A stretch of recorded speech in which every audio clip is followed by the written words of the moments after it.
In a single daring move, Ukraine just pulled off one of the most devastating drone attacks of the entire war, right inside Russian territory.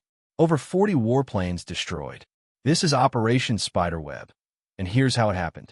For months, Ukraine has used drones tactically, but this time, they took it to a new level.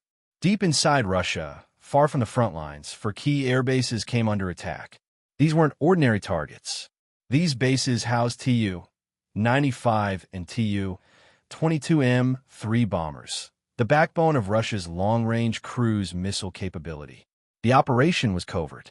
Ukraine's SBU smuggled 117 kamikaze drones into Russian territory, hidden inside wooden crates loaded on trucks.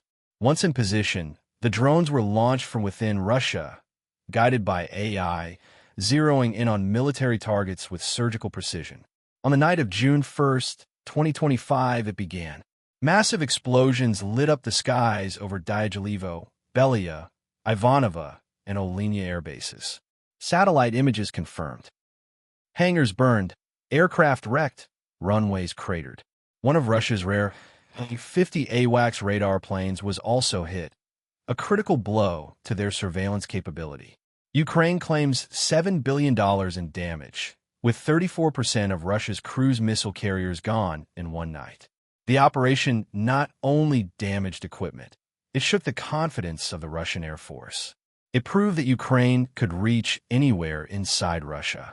Just days after announcing peace talks in Istanbul, Ukraine sent a powerful message. We want peace, but we're not afraid of war. The drone strike and the diplomacy were two sides of the same coin. It was strategy, not contradiction. With new drone capabilities and long-range operations, the war has entered a new phase. Russia may retaliate, but Ukraine's message is loud and clear. Nowhere is safe. Do you think Russia will retaliate? Is this start of the World War III, with China thinking about attacking Taiwan, India and Pakistan's fragile ceasefire, Israel and Palestine war, China and U.S. economic war? What do you think? If you found this breakdown insightful, subscribe for more real-time updates on global conflicts, strategy, and history. Let's keep truth in focus.